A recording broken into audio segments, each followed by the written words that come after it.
رمضان المبارک کے پہلے عشرے میں مسجد الحرام میں زائرین اور نمازیوں کی تعداد 2.5 کروڑ سے تجاوز کر گئی، جبکہ لاکھوں افراد نے عمرے کی سعادت حاصل کی۔ حرمین شریف کے جنرل اتھارٹی کے جاری کردہ اعداد و شمار کے مطابق رمضان کے ابتدائی 10 دنوں میں تقریباً 55 لاکھ زائرین نے عمرہ ادا کیا۔ زائرین کو سہولیات فراہم کرنے کے لیے اور ان کی رہنمائی کے لیے 11,000 سے زائد ملازمین مسجد الحرام کے مختلف حصوں، صحنوں اور گزرگاہوں میں تعینات کیے گئے ہیں، جبکہ ان ملازمین کی نگرانی کے لیے 350 سپروائزر مقرر کیے گئے ہیں۔ زائرین کے لیے آب زمزم کی بلا تعطل فراہمی کے لیے 20,000 ڈسپنسرز نصب کیے گئے ہیں تاکہ بڑی تعداد میں آنے والے نمازیوں اور عمرہ زائرین کو کسی قسم کی دقت کا سامنا نہ ہو۔ مسجد الحرام میں دنیا کے سب سے بڑے کولنگ سسٹم میں سے ایک نصب ہے، جس کی گنجائش 1,55,000 ٹن ہے، جو شدید گرمی میں بھی زائرین کو آرام دہ ماحول فراہم کرتا ہے۔ دوسری جانب مدینہ منورہ میں واقع مسجد نبوی میں بھی رمضان کے پہلے عشرے میں 1 کروڑ نمازیوں کی حاضری ریکارڈ کی گئی، جو روح پر نور مناظر کا عکاس ہے۔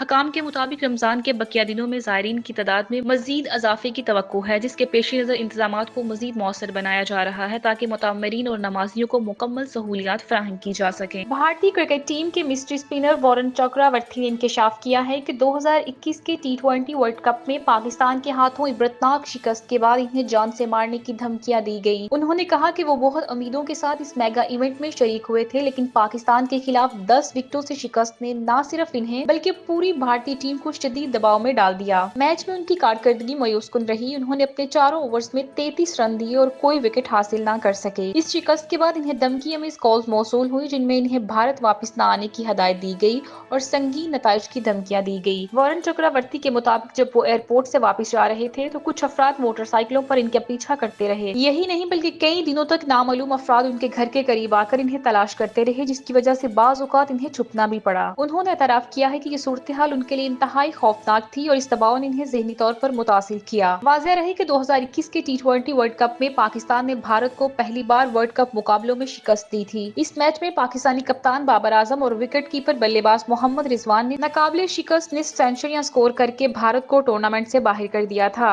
بھارت میں یہ شکست کسی بڑے صدمے سے کم نہیں تھی، جس کے بعد بھارتی ٹیم کو شدید تنقید کا سامنا کرنا پڑا، جبکہ کھلاڑیوں کو دھمکیوں کا سامنا بھی کرنا پڑا۔ پاکستان کی T20 ٹیم کے کپتان سلمان علی آغا کا کہنا ہے کہ ٹیم کا نیا کمبینیشن بنانے کی کوشش کی گئی ہے اور نیوزی لینڈ کے خلاف اچھی کرکٹ کھیلنے کی بھرپور کوشش کریں گے۔ کرائسٹ چرچ میں پریس کانفرنس کے دوران انہوں نے تسلیم کیا کہ پاکستانی شائقین ٹیم کی حالیہ کارکردگی سے خوش نہیں ہے، کیونکہ ٹیم توقعات کے مطابق کھیل پیش کرنے میں ناکام رہی ہے۔ انہوں نے کہا کہ نہ صرف فینس بلکہ خود ٹیم نے بھی اپنی معیار کی کرکٹ نہیں کھیلی، لیکن اس سیریز میں بہتر کارکردگی دکھانے کے لیے پرعزم ہیں۔ سلمان علی آغا کا مزید کہنا ہے کہ ٹیم میں نوجوان اور سینئر کھلاڑیوں کا اچھا امتزاج ہے اور ٹیم کو کمزور نہیں سمجھا جا سکتا۔ ان کے مطابق کھلاڑی جیت کے جذبے کے ساتھ میدان میں اتریں گے اور نیوزی لینڈ کے خلاف بہتر کھیل پیش کریں گے۔ انہوں نے ہیگلے اوور گراؤنڈ کی پچ کے بارے میں کہا کہ بظاہر یہ گرین نظر آ رہی ہے، لیکن اسپنر کے لیے بھی مددگار ثابت ہو سکتی ہے۔ کپتان نے فخر زمان سائم ایوب کی غیر موجودگی کو ایک بڑا نقصان قرار دیا، لیکن امید ظاہر کی کہ دونوں کھلاڑی جلد مکمل فٹ ہو کر ٹیم میں واپس آئیں گے، اور اس کے ساتھ ہی انہوں نے بابر اعظم اور محمد رضوان کے پاکستان کرکٹ کے لیے خدمات کو سراہتے ہوئے کہا کہ ٹیم میں نیا کمبینیشن بنانے کی کوشش کی جا رہی ہے، تاہم پہلے میچ کے لیے حتمی پلئنگ 11 کا فیصلہ ابھی نہیں کیا گیا۔ واضح رہے کہ پاکستان اور نیوزی لینڈ کے درمیان T20 سیریز کا پہلا میچ کل کرائسٹ چرچ کے ہیگلے اوور گراؤنڈ میں کھیلا جائے گا، جہاں گرین شرٹس اپنی کارکردگی کو بہتر بنا کر شائقین کے اعتماد کو بحال کرنے کی کوشش کریں گی۔ اقوام متحدہ کی سلامتی کونسل نے بلوچستان میں جعفر ایکسپریس پر ہونے والے دہشت گرد حملے اور مسافروں کو یرغمال بنانے کے واقعے کی شدید مذمت کی ہے۔ سلامتی کونسل نے اس حملے کو نہایت افسوسناک قرار دیتے ہوئے متاثرہ افراد اور ان کے اہل خانہ سے دلی ہمدردی کا اظہار کیا ہے۔ سلامتی کونسل کے جاری کردہ بیان میں کہا گیا ہے کہ تمام رکن ممالک اس مشکل وقت میں پاکستان کے عوام کے ساتھ کھڑے ہیں۔ کونسل نے واضح کیا کہ جعفر ایکسپریس پر حملے میں ملوث عناصر، ان کے سہولت کاروں اور مالی معاونت فراہم کرنے والوں کو قانون کے کٹہرے میں لانا ضروری ہے۔ اس سلسلے میں پاکستان کے ساتھ ہر ممکن تعاون پر زور دیا گیا تاکہ ایسے دہشت گردانہ واقعات کی روک تھام کو یقینی بنایا جا سکے۔ اقوام متحدہ کے بیان میں مزید کہا گیا کہ تمام ممالک کو بین الاقوامی قوانین اور سلامتی کونسل کے متعلقہ قراردادوں کی روشنی میں پاکستان کی حکومت کے ساتھ مکمل تعاون کرنا چاہیے تاکہ دہشت گردی کے خلاف مؤثر کارروائیاں ممکن بنائی جا سکیں۔ سلامتی کونسل کے ارکان نے اس بات پر بھی زور دیا کہ دہشت گردی کسی بھی صورت قابل قبول نہیں ہے، چاہے اس کی وجوہات کچھ بھی ہوں اور چاہے کسی بھی مقام پر کسی وقت ہوں اور کسی بھی گروہ یا فرد کی جانب سے کی گئی ہوں۔ اس کے ساتھ ساتھ عالمی برادری سے مطالبہ کیا گیا کہ وہ دہشت گردی کے خطرات سے نمٹنے کے لیے اقوام متحدہ کے چارٹر، بین الاقوامی انسانی حقوق کی بین الاقوامی اور دیگر عالمی ضابطوں کے مطابق ہر ممکن اقدامات کرے۔ بیان کے آخر میں اقوام متحدہ کی سلامتی کونسل نے اس عزم کو دہرایا کہ دہشت گردی اپنی تمام اشکال میں عالمی امن و و سلامتی کے لیے ایک سنگین خطرہ ہے جس کے خلاف مشترکہ کوششوں کی ضرورت ہے۔ وزیر اعظم شہباز شریف نے اسلاموفوبیا سے نمٹنے کے عالمی دن کے موقع پر اپنے پیغام میں کہا ہے کہ یہ دن دنیا بھر میں مسلمانوں کو درپیش چیلنجز کی سنگینی کا واضح ثبوت ہے۔ انہوں نے یاد دلایا کہ 15 مارچ کو عالمی برادری اسلاموفوبیا کے خلاف یکجہتی کا اظہار کرتی ہے اور 3 سال قبل اقوام متحدہ کی جنرل اسمبلی نے اس دن کو منانے کا تاریخی فیصلہ کیا تھا۔ وزیر اعظم کا کہنا تھا کہ دنیا میں تعصب، نفرت اور امتیازی سلوک میں اضافہ ہو رہا ہے، جبکہ مسلمانوں کی مقدس علامتوں اور عبادت گاہوں کو نشانہ بنایا جا رہا ہے۔ اس صورتحال میں اسلاموفوبیا کے خلاف متحرک اقدامات کی ضرورت پہلے سے کہیں زیادہ بڑھ چکی ہے۔ انہوں نے کہا کہ یہ دن عالمی برادری کو یاد دلاتا ہے کہ وہ قانون سازی اور پالیسی اقدامات کے ذریعے اس مسئلے کا سدباب کریں۔ پاکستان کو اس اقدام کی اقوام متحدہ میں قیادت کرنے پر فخر ہے اور وہ ان ممالک کی حمایت کرتا ہے جو قرآن کی بے حرمتی کو غیر قانونی قرار دینے اور مسلمانوں کے خلاف تعصب کے خاتمے کے لیے کام کر رہے ہیں۔ وزیر اعظم نے اس بات پر زور دیا کہ مذہبی عدم برداشت کے بڑھتے ہوئے رجحان کے پیش نظر آزادی اظہار کی آڑ میں کئی مذہب یا مقدس علامت کی بے حرمتی کا کوئی جواز نہیں ہو سکتا۔ انہوں نے کہا کہ ہر مسلمان کے لیے نبی اکرم صلی اللہ تعالی علیہ وآلہ وسلم کی عزت و ناموس کا تحفظ ایک مقدس امانت ہے اور اس حوالے سے کسی قسم کی توہین یا گستاخی برداشت نہیں کی جا سکتی۔ انہوں نے عالمی امن اور بین المذاہب ہم آہنگی کی ضرورت پر زور دیتے ہوئے کہا کہ دنیا کے تمام مذاہب اور ان کے مقدس شخصیات کا احترام ضروری ہے۔ بین الاقوامی فورمز کو اس مسئلے کی سنگینی کو سمجھنا چاہیے اور نفرت انگیز اقدامات کی روک تھام کے لیے ٹھوس اقدامات کرنے چاہیے۔ وزیر اعظم شہباز شریف نے عالمی برادری، انسانی حقوق کی تنظیموں اور عالمی رہنماؤں پر زور دیا کہ وہ اسلاموفوبیا کے خلاف آگاہی بڑھانے کے لیے کردار ادا کریں۔ انہوں نے قرآن پاک کی بے حرمتی، مساجد پر حملوں اور مسلمانوں کے خلاف بڑھتی ہوئی عدم برداشت کے دیگر واقعات کے خلاف عملی اقدامات کا مطالبہ کیا۔ انہوں نے کہا کہ اقوام متحدہ کی جنرل اسمبلی کے فیصلے کے مطابق پاکستان اسلاموفوبیا سے نمٹنے کے لیے اقوام متحدہ کے خصوصی ایلچی کی جلد تقرری کا منتظر ہے۔ وزیر اعظم نے اس دن کو اسلاموفوبیا اور مسلم مخالف نفرتوں کے خلاف آواز بلند کرنے کے ساتھ ساتھ بین المذاہب ہم آہنگی، مکالمے اور عالمی اتحاد کے فروغ کا موقع قرار دیا۔